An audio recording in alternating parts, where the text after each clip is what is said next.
네, 강프로입니다. 자, 한미 반도체 봅니다. 한미 반도체가 오늘 2.9% 하락해서 끝났습니다. 오늘 전체적으로 반도체 종목군이 조금 안 좋았어요. 그리고 코스닥도 좋아질 만한 내용이 없죠. 자, 이게 왜 그러냐면요.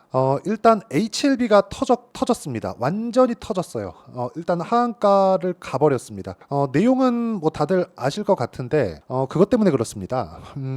FDA 승인에 실패했다는 그 내용이 있고요. 뭐 다시 한 6개월 정도 기간을 두고 재심사를 받는다고 하는데, 뭐 기본적으로 뭐 FDA 관련돼서는 워낙에 좀 빡세게 좀 진행이 되기 때문에 뭐 그런 부작용이 나왔다고 보면 됩니다. 뭐 이 내용 관련해서는 제가 HLB 영상으로 남길 거고요. 반도체 관련해서는 지금 삼성전자와 하이닉스 이 두 가지 내용을 함께 보셔야 됩니다. 자, 첫 번째 삼성전자 그리고 하이닉스 이렇게 볼 때 삼성전자는 HBM에서 약간 뒤처졌고요. 그리고 하이닉스는 HBM을 이끌어가고 있죠. 여기서 주가에서도 차이가 납니다.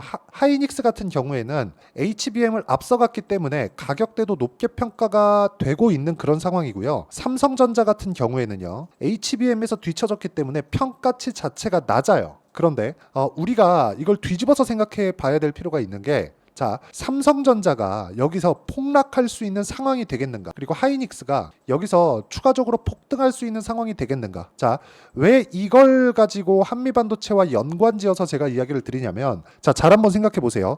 한미반도체는 반도체를 만드는 기업이 아닙니다. 그렇죠? 이름은 한미반도체인데 반도체 장비를 하이닉스 쪽으로 주력 납품하는 기업이에요. 그러면 이 납품 장비가 TC 본딩 장비라는 거 다들 알고 계실 거고, 이 장비가 납품이 돼서 HBM이 만들어지는 거예요. 자, 그럼 우리가 여기서 한 가지 생각해 봐야 될 내용이 있죠. 하이닉스가 잘 나가는 상황이 아니었을 때 한미반도체가 잘 나갈 수 있을 아니라는 겁니다. 반대로 하이닉스가 잘 나갔을 때 삼성전자가 완전히 퍼질 수 있었을까? 그것도 아니라는 겁니다. 삼성전자가 상대적으로 기대감이 적기 때문에 주가가 안 올라갈 수는 있어도 내려갔을 경우에는 하이닉스도 내려갈 수밖에 없습니다. 반도체에 대한 전체적인 경기가 안 좋기 때문에 그렇죠. 삼성전자와 하이닉스의 조정이 들어올 때 추세를 이탈할 수 있겠는가 없겠는가. 자, 여기서 봤을 때는 삼성전자 같은 경우에 지금 가격 부담이 없어. 하이닉스 같은 경우에 가격 부담은 있는 대신에, 그렇죠? 가격 부담은 있지만 기대감도 그만큼, 그렇죠? 이 두 가지가 뭔가 되게 오버슈팅이 나오거나 그런 상황이 나오기 전까지는 한미 반도체의 시세는 유지가 됩니다. 자, 한미 반도체도 기대감을 가지고 있고, 그리고 물론 이 기대감은 HBM 관련된 기대감인데 이걸로 인해서 이 기대감이 작용해서 지금까지 올라온 건데, 이 기대감이 만약에 없어진다고 생각해봐요. 그게 하이닉스가 내리는 구간이에요. 즉 추세를 이탈하는 구간인데 이런 상황은 나오지 않는다는 거예요. 아직까지는. 그렇죠. 그리고 5월 20일 이후에, 그렇죠, 다음 주가 되면 엔비디아의 실적이 나옵니다. 그리고 실적 바로 직전까지 한미반도체는 하락분에 대한 내용이 그렇게 크지 않기 때문에 이 내용에 맞춰서 우리가 생각해야 되는 부분은 한 가지 내용이다. 그건 미래가치를 반영하는 엔비디아의 실적은 굉장히 잘 나올 겁니다. 근데 이 나오는 구간에서 우리가 어떻게 봐야 돼? 잘 나오겠지만 한미반도체의 주가가 부담이 있느냐 없느냐. 제 기준상에는 부담이 있답니다. 부담이 있지만 주가는 추가적으로 상승이. 자, 그러면 언제까지 올라가는지 그 내용이 중요하겠죠. 실적이 확실하게 전환될 때까지. 어디서? 하이닉스. 자, 하이닉스에서 내려주는 돈으로 한미반도체가 먹고 삽니다. 그러면 하이닉스의 실적이 좋아지는 부분, 그렇죠? 좋아지는 부분이 이번 1분기부터 나왔어요. 그러면 이게 연결돼서 한미반도체의 실적이 좋아지는 상황이 나올 텐데, 한미반도체의 지금 실적은 이제 287억입니다. 자, 매출이 773억에 이익이 287억이에요. 그러면 이익률 자체가 굉장히 높아진 걸 볼 수 있죠. 기본적으로 20%대, 뭐 경기가 좋았을 땐 30%대까지 갔는데 거의 한 40% 정도 되는 이익률을 달성을 한 겁니다. 그러면 우리가 여기서 생각했을 때, 그렇죠? 이익률이 늘어난다. 그러면 여기서 만약에 HBM 장비를 추가적으로 늘려야 되는 상황.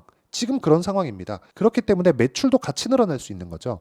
이게 하이닉스 실적으로부터 나오기 때문에 하이닉스 실적을 지속적으로 체크하고 꺾이는 상황이 나오기 전까지는 한미반도체 중간에 있어야 되는 조정이나 그런 부분은 당연히 감당을 해야겠지만 그 구간에서 타점을 잡는 게 중요하다는 겁니다. 그리고 그 타점에 대한 부분은 제가 모든 분들이 다 파악할 수 있게 여기 한미반도체의 가격과 단기 보유 전략으로 내용 준비를 해놨고요. 단기 같은 경우에는 2주의 기간을 의미를 합니다. 무조건 2주 안에 수익 전환을 시켜야 돼요. 이 안에 수익 전환이 안 되고 완만한 손실 정도, 예를 들어서 뭐 1에서 2% 정도의 손실 구간에 있더라도 내가 팔 수 있는 가격대를 잡는 게 가장 중요합니다. 그쵸? 이 내용에 대한 부분을 제가 함께 공유를 해드리겠고요. 무엇보다 반도체 종목군들의 변동성, 그리고 다음 주에 있을 엔비디아의 실적, 그쵸? 이런 내용들이 있기 때문에 한미 반도체의 실시간 타점을 제가 문자로 공유를 해드리도록 할 테니까 구독과 좋아요, 그쵸? 이 두 개 부탁드리고요. 상단에 있는 전화번호로 한미라고 문자 보내주시는 분들에 한해서만 제가 단기 보유 전략 그리고 실시간 타점을 문자로 공유를 해드리도록 하겠습니다. 자, 그러면 가장 중요한 게 주식시장의 특성인데, 주식시장은 미래 가치를 가격이 먼저 반영해서 올라가는 구조를 가지고 있습니다. 그래서 우리는 올라가는 종목군들을 매매를 해야 돼요. 자, 그러면 이 내용을 가지고 우리가 한미반도체를 보면 지금 뭐예요? 신고가 종목, 즉 올라가고 있는 종목이다. 올라가지 않는 종목을 우리가 고르잖아요. 그러면 쓸데없이 보유기간이 길어지고요. 쓸데없이 보유기간이 길어지면 매매 자체가 굉장히 루즈해지고 어려워집니다. 이런 상황이 몇 번 반복되잖아요. 그러면 손실만 계속해서 누적될 수밖에 없는 그런 상황이 되기 때문에 우리는 계속해서 올라가는 상황을 추적 관찰을 해야 됩니다. 한미반도체 관련돼서, 그리고 반도체 관련주들을 제가 지속적으로 보고, 그리고 미증시에서 엔비디아나 그런 쪽이 계속해서 강세를 보이고 있는데, 그런데도 불구하고 제가 이 반도체 관련주들을 지속적으로 영상을 만들고 제가 매매를 해가는 이유는 강한 쪽에서 강한 시세가 나오기 때문에 그렇습니다. 예를 들어서 실제 제가 매매한 내용을 가지고 이야기를 드리면, 자, 내용 보세요. 자람 테크놀로지, 이것도 AI 반도체 관련된 종목입니다. 자, 3월 달에 제가 정확하게 신고가 구간에 공략을 해서 3거래일 동안 75%의 수익을 냈고요. 자, 4월 달 같은 경우에도, 자, DI 같은 거 보면 3월 달, 4월 달 해서 18%, 22%, 26% 이런 식으로 수익 구간을 만들어냈고요. 반도체 종목군들이 계속해서 강세를 보이는 이유가 수요가 폭발하기 때문인데, 반도체 수요가 폭발하니까 전기를 많이 사용하게 됐고, 그러면서 최근에 뭐가 됐죠? 전기 부족 사태가 나왔고요. 전기 부족 사태에 맞물려서 변압기와 전기, 그리고 구리 쪽이 굉장히 큰 폭으로 강세를 보이는 상황이 있었는데, 이것조차도 예를 들어서 일진전기나 그런 겁니다. 자, 내용 보시면요. 일진전기도 보세요. 그쵸? 계속해서 강한 구간에 제가 5월 달까지도 매매를 한 내용이 있고요. 뭐 2%, 1% 이렇게 적게 수익이 나는 경우도 있지만 13%씩 이렇게 수익 구간을 만들어냅니다. 예를 들어서 최근에 강한 움직임을 보였었던 재룡산업 같은 경우에도요. 모두 제가 공략한 종목이고, 재룡산업, 자, 재룡산업도 공략한 종목이고요. 신고가 종목에 대한 이해를 제가 여기 소통방에서, 그쵸, 10억 만들기 프로젝트로 모두 공유하고 있습니다. 자, 내용 한번 보겠습니다. 일단 소통방에서는 10억 만들기 프로젝트를 제가 무료로 진행하고 있고요. 그리고 어저께 같은 경우에 뭐 성호전자, 캠트로닉스 같은 경우에 22% 상승했고요. 뭐 KBI 메탈도 마찬가지고 이수페타시스도 어저께 18% 급등을 했죠. 근데 이 모든 구간에 있는 것들이 이수페타시스. 자, 내용 보시면 강한 구간에서, 그쵸, 수익이 발생했다는 거고, 어저께 매수한 내용에 대한 부분은 제가 오늘 8% 수익 실현을 마쳤습니다. 이렇게 강세를 보이고 있는 구간에서 꾸준하게 수익이 발생하기 때문에 우리가 매매하는 과정에서 봐야 되는 건 철저하게 가격을 봐야 되고요. 이런 매매가 반복적으로 나왔을 때, 그쵸, 재룡 전기, 그렇죠? 자, 재룡전기 같은 경우에도 뭐 여기서 이 구간에서 매매를 했고요. 그리고 뭐 일진 전기, 그리고 여기 보면 13% 정도 수익이 있고요. 그리고 뭐 대한전선, 그렇죠? 자, 여기 뭐 한 2주가 채 되지 않는 구간 동안 25%씩 이런 수익이 발생하는데 모두 다 신고가 구간에서 수익을 터뜨리고 있습니다. 자, 이렇게 가격을 잡는, 신고가 구간에 내가 어떻게 가격을 잡아야 되는지 이 내용에 대한 부분을 제가 여기 소통방에서 다 공유하고 있으니까 구독 그리고 좋아요 두 개는 꼭 눌러주시면 제가 무료 입장시켜 드리고요. 상단에 있는 전화번호로 구독 또는 10억이라고 문자 보내주시면 제가 소통방 입장 링크를 순차적으로 공유를 해드리도록 하겠습니다. 자, 그러면 내용 정리 한번 할게요. 한미 반도체 같은 경우에는 미래 가치를 반영해서 주가가 올라갔는데 다른 종목도 마찬가지. 근데 그 중에 한미 반도체를 이야기하고 있으니까 한미 반도체의 미래 가치는 HBM 장비를 추가적으로 납품하고 있는 것에 대한 내용이고요. 이 내용에 대한 부분을 이해했을 때 우리는 신고가 구간부터 매매를 할 수 있는데, 신고가 구간에 대한 이해가 됐을 때 아까 전에 제가 말씀드렸고 지금도 여기, 그쵸? 제가 실제 매매한 내용을, 그쵸, 이런 식으로 보여드리고 있는 것처럼 강한 종목군들을 지속적으로 공략할 수 있습니다. 이런 부분을 이해했을 때 내가 어떤 종목을 공략하고 그리고 어떻게 분류를 해야 되고 앞으로 어떤 구간에서 매매를 해야 되는지 그 내용에 대한 부분을요 제가 다 이해를 시켜드리도록 할 테니까 영상 끝까지 시청하시고요. 모든 분들이 성공 투자하셨으면 참 좋겠습니다. 자, 24년도가 돼도 여전히 시장은 녹록지 못합니다. 이런 상황이 벌어지는 건 어쩔 수 없습니다. 이런 상황에서도 수익이 나는 종목들의 구조는 변하지 않습니다. 즉 대시세 종목에 대한 구조는 변하지 않는다는 거고, 실제 제가 소통방에서 지속적으로 이야기를 드리고 있는 내용도 대시세 종목이나 시장 주도주를 공략하는 건 철저하게 가격 분석을 하라고 이야기를 드리고, 가격 분석 이후에는 이슈에 대한 파악, 그리고 이슈를 파악하고 나서는 다시 내가 얼마에 매수할지 그 타점에 대한 부분을 지속적으로 언급을 하고 있습니다. 자, 근데 생각해 보세요. 시장이 굉장히 어려웠습니다. 어려운 상황에서의 어떤 종목들이 강했냐 보면 반도체와 그리고 바이오입니다. 자, 실제 여기 보면요.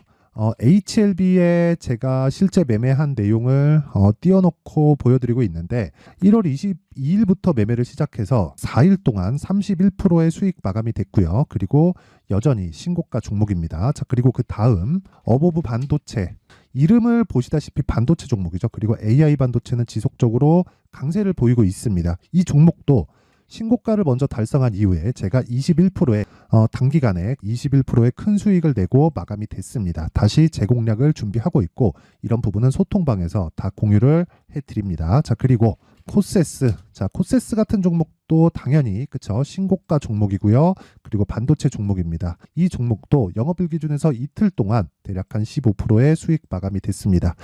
내용을 한번 보시면 어떻습니까? HLB를 포함해서 뭐 30%, 20%, 뭐 15% 이런 식의 수익이 지속적으로 발생하고 있는데, 이 세 종목 모두 다 신고가 종목이고 1월 달에 시장이 약세를 보이고 있는 구간에서도 강했었던 그런 종목입니다. 특징점이 하나 있는데, 그 이슈에 앞서서 가격이 먼저 반영했다는 거죠. 그렇게 제가 가격을 먼저 보고 이슈에 대해서 파악하는 이유는 결과적으로는 큰 시세를 먹기 위한 사전 준비 작업입니다. 실제로 큰 시세를 먹기 위해서 사전 준비 작업을 했을 때 여기 레인보우 로보틱스 127%, 그리고 ISC 98%, 그리고 한미반도체 97%의 큰 수익을 내는 상황을 만들 수 있습니다. 어떤 식으로 소통방에서 진행됐는지, 그쵸? 그 상황을 제가 이야기를 드린 건데, 이런 상황도요, 당연히 신고가를 공략했을 때 가능한 겁니다. 자, 그러면 이번에도 마찬가지입니다. 그쵸? 정부 주도의 코리아 디스카운트 해소 방안이 2월 달에 발표를 하고요. 그리고 2월 달에 발표된 내용을 토대로 주가가 움직이는 게 아니라 이미 움직인 내용이 있죠. 실제 이 내용은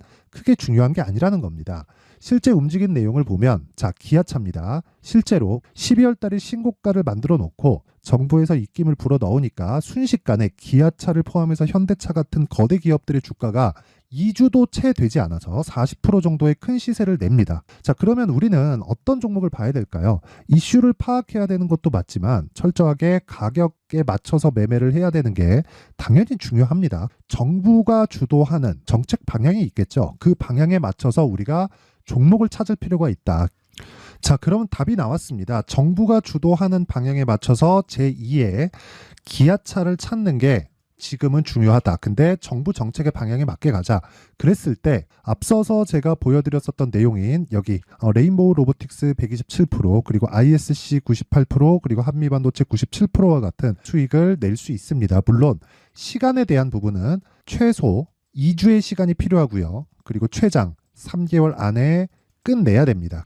자, 기아차의 시세를 보셨던 것과 같이 2월 달에 정부 정책의 방향이 결정되고요. 바로 3월 달이면 시행입니다. 자, 그러면 우리는 거기에 맞춰서 당연히 종목을 찾아야 되고, 제가 제2의 기아차를 찾아놨습니다. 제가 아까 전에 소통방에서 이야기를 드렸었던 내용 다 공개를 해드렸는데, 그 내용처럼 종목만 받고 싶다 하시는 분들은요, 상단에 있는 제 전화번호로 대시세, 자, 대시세라고 문자를 보내주시면 정부 정책의 방향에 맞는 종목을 모든 분들에게 무료로 공개를 해드리도록 하겠습니다. 자, 제가 원하는 건 채널 성장이 목적입니다. 자, 그래서 구독과 좋아요 꼭 좀 부탁드리고요. 모든 분들이 정부 정책에 맞는 방향으로 매매를 이어가서 큰 수익 보셨으면 좋겠습니다.